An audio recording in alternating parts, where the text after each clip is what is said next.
So the film begins, showing a man whose entire face is covered in plaster with 2 pipes inserted in his nose. On the other side, a man whose face is not shown mixes chemicals and pours them into the man's nose through a funnel as he writhes in agony. Zooming out, we see the man forcibly tied to a strange object. When the killer realizes the man has died in agony, he picks up a large hammer and begins hitting the plaster on his face, crushing the plaster along with the man's face. The scene then cuts to a supermodel named Jennifer. She had a huge fan following, and we see her featured in most advertisements and posters. Jennifer is enjoying the most important day of her life and success, and she has no idea that the days ahead won't be as good and relaxed as they seem. We see that someone is watching her.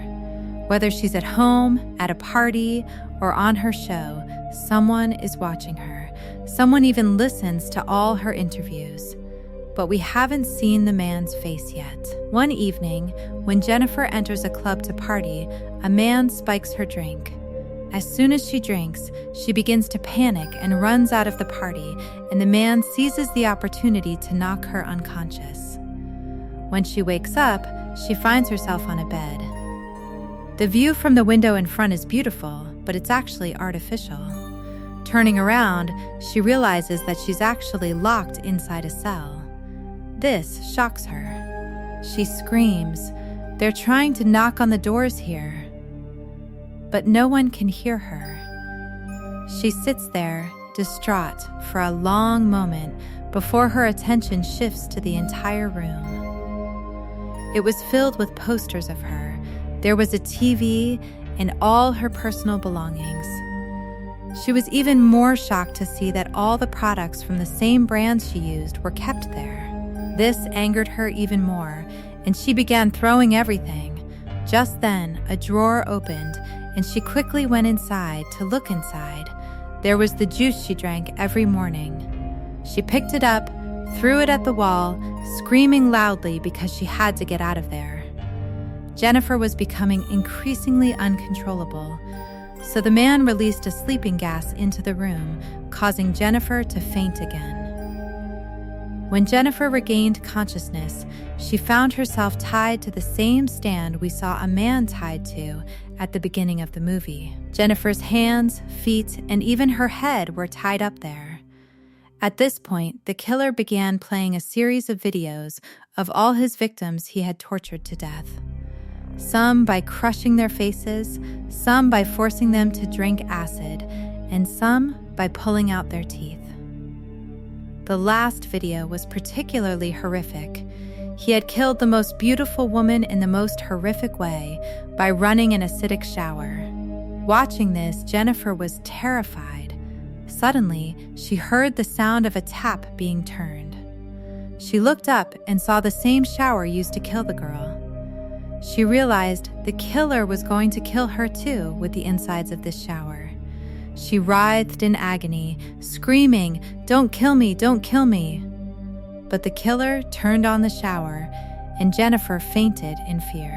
When she regained consciousness, she was back in her locker room. Her mouth was completely bound with bandages, and blood was all over it. She went to the mirror and was terrified. She wanted to remove the bandages and look at her face in the mirror. Surprisingly, there was only a small mark on her face, a sign of an acid burn. But later, she learned that this was also a fake mark, a prank by the killer. Just then, while she was examining her face, an overall automatically appears from behind, frightening her to the point where we learn that the psychopath killer was actually trying to mentally torture Jennifer. She then leaves the bathroom, and as she emerges, another drawer opens. Inside that drawer was Jennifer's new magazine and a key to a new locker. She takes the key to the locker along with the magazine, and when she opens the locker, there's a beautiful dress. Jennifer understands that the killer wants her to wear the dress, but she refuses. She behaves very rudely and even screams loudly. To punish Jennifer for these actions, the killer plays a strange sound that Jennifer has been thinking about, and Jennifer can't bear it. The killer doesn't stop there and turns the lights in the room so bright that they sting Jennifer's eyes. Tired of these indiscretions, she gets up and goes to the cabin and takes off her dress. The killer also turns off the sound and returns the lights to normal. Seeing this, Jennifer seizes the opportunity and goes in front of the camera the killer has installed and tears the dress. The killer again tries the same herb to torture her. He turns the sound on again and turns the lights up.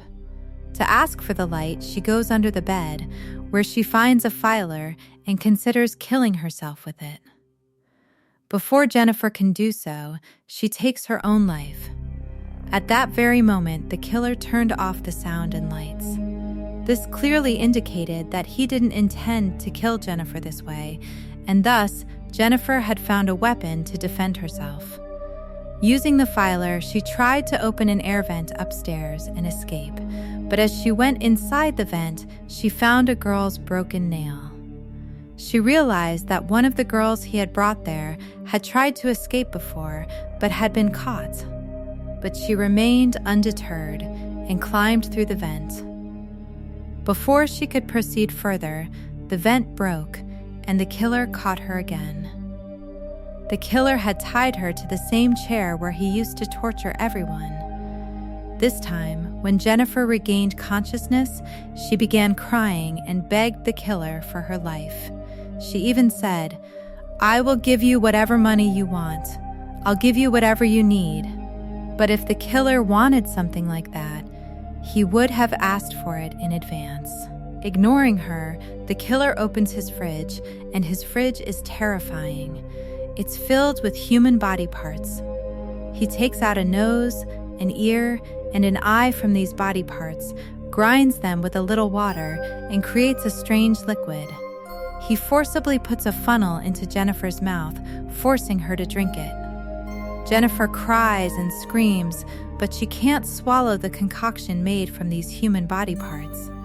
Jennifer faints again from the sting, and now the strange concoction is stuck to the side of her mouth. The killer cleans it off with a cotton swab and licks it off himself. This is how we learn that he's also a cannibal, meaning he eats humans. After this, he picks Jennifer up, leaves her in her previous room, and then walks out. We're shown that there was a huge poster of Jennifer in front of her bed. In reality, it wasn't a poster, but a two-way mirror. The killer was monitoring her every second. Jennifer was asleep, so he could pass the time. He took out Jennifer's interviews and began watching them intently. Hours later, when Jennifer regained consciousness, she saw a faint light coming from the other side of her room's wall. Upon looking, she realized there was something written there. She was being asked, "Who are you?"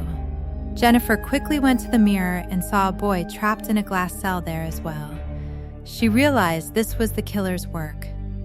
The two began talking, and Jennifer realized there was a man named Gary on the other side of the cage. The killer was also keeping an eye on them. He knew they were talking, so he turned off the light, preventing them from seeing each other. He also turned off the lights because he knew Jennifer was afraid of the dark, a fact Jennifer had mentioned in an interview. Gary, meanwhile, had a matchstick and by striking it, offered Jennifer some light, preventing her from panicking and allowing them to talk. They were both glad they weren't alone in this hell. The man removed the silver coating from the other side of the mirror so he could fully see Jennifer. With Gary now present, Jennifer's fear was reduced to half. Furthermore, we were shown that the killer was a complete psycho. He was not only conducting strange experiments on humans, but also torturing innocent animals. Similarly, he was also torturing a rat. When he saw that his torture wasn't having much effect on Jennifer, thanks to Gary, he drugged Gary into unconsciousness and began to terrorize Jennifer even more. Suddenly, Another drawer opened, revealing a glass containing sand and a card inside the sand. The card depicted a woman buried in the sand. Before Jennifer could react, the killer came from behind, covered her mouth with a cloth, and took her away, locking her in a glass container. Sand began to fall on her continuously, and she began to scream loudly. We then saw the killer send Gary a card, telling him that he could risk his own life to save Jennifer. Carrie, too, disregarding her own life, set off to rescue Jennifer. He climbs up to Jennifer's cabin through a vent and rescues her. Emerging through the vent, they enter another room, a lab-like structure containing another dead body, its skin completely burned, as if the killer had experimented with acid. The sight terrifies them both. They had barely escaped with their lives. They had just mustered up some courage. They thought they could escape with more courage. And indeed, their thinking worked. They escaped and reached a garage where they spotted a car. They both got inside the car, and while she was saying, quickly drove off, he broke the shutter of the car in front of them and pulled out. They thought they had escaped. But it was all just a delusion, a trap set by the killer. There was sleeping gas inside the car as well, and the killer easily releases it, rendering them both unconscious. When Jennifer regains consciousness, she finds herself on the same experiment table. This time, a gun was placed on her temple, another gun was right next to her hand, just enough to pull the trigger, and her beloved dog was right in front of the trigger.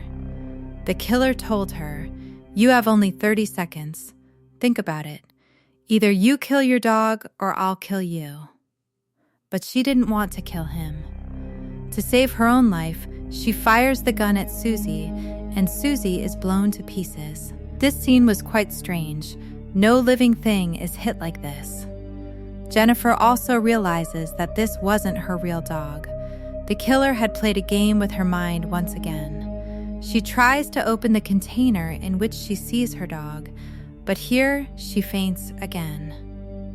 This time, when she regains consciousness, she finds her clothes have been changed, and she's in another cell, the same one where she was previously held. She notices that Gary is also conscious in the other cell, and the two begin talking to each other again. The killer opens the door between their cells for a second, and as they try to approach the door, he immediately closes it. The killer is torturing them beyond their wildest dreams. This time, a drawer opens in Jennifer's room, and inside it is another dress. She understands that the killer is capable of going to any lengths. Therefore, she believes it necessary to obey the killer and puts on the dress. As soon as she puts on the dress, the killer does something very strange. He opens the door between her and Gary's cell, and Jennifer immediately runs to Gary. True to his plan, the killer plays a video. It's a horrifying one. It shows a girl tied to a table in a strange way, her mouth sewn shut, and several openings on her body. Gary is deeply disturbed by this, and he picks up items, breaking the monitors and cameras. This enrages the killer, who drags Gary away. The next moment, Jennifer is shown a video of Gary on another monitor, where the killer is harassing and torturing Gary. Jennifer cries and screams, even fainting from the shock. This time, when she regains consciousness, they're back in the same cage. They're sitting on experimental chairs, or rather, both of them were tied together on experimental chairs. At this time, a video was playing on the monitor in front of them, showing a mother abusing her own son, and the child was deeply disturbed by his mother. The woman also recorded all this, and it was extremely disturbing. We see that one day, in a fit of rage, the child stabs his mother multiple times, killing her, and then takes photos of them. He has also recorded all this, and we learn in a twist that the child was none other than the killer. He was now taking revenge for his mother's actions and the atrocities he suffered by torturing these people. The killer was also watching these videos with them. He begins to remember all his own suffering, and his anger increases again. He now approaches Jennifer to torture her, angrily trying to pull out her teeth. Jennifer screams loudly, and Gary tells her, "If you're a man, come here and pull out my tooth." The killer doesn't think twice, brutally pulling out one of Gary's teeth, causing Gary to scream loudly. Gary faints from the impact, and he picks them both up and puts them in Gary's cell.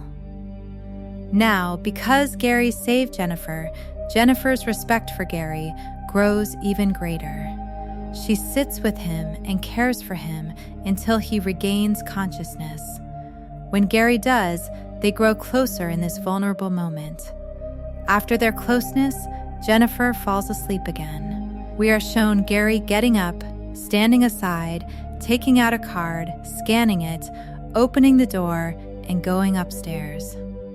In a major twist, we discover that Gary, who we had assumed was a victim throughout the movie, was actually the real killer.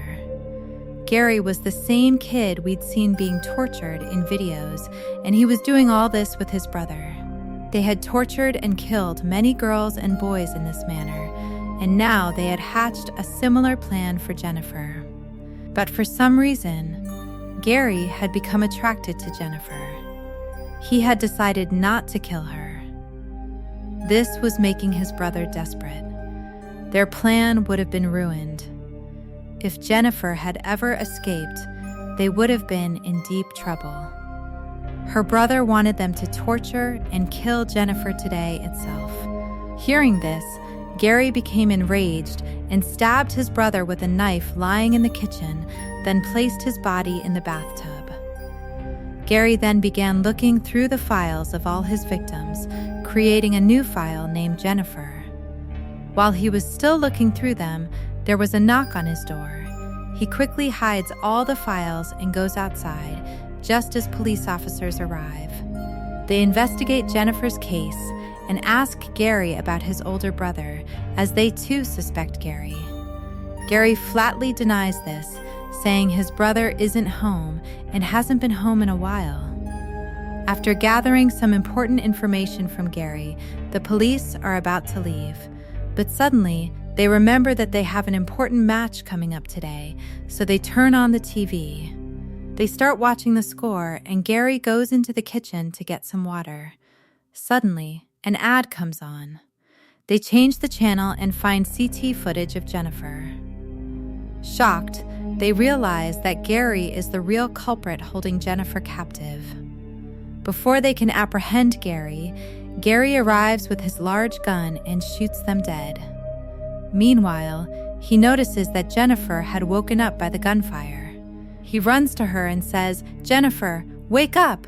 We can get away. I've killed both killers." He takes Jennifer upstairs to his apartment. Jennifer sees the dead policemen and assumes they are the killers. She quickly picks up a phone and tries to call the police. But Gary explains, "Jennifer, no, we won't do that. We won't call the police. We've recorded videos of everything we did here, and if those videos get out, you'll be disgraced. Let me delete all those videos first." With that, he goes downstairs to do it. While Jennifer continues to try to call the police upstairs, she's using the dead phone to call them from outside. Just then, we see an officer who wasn't dead completely get up and stand behind Jennifer.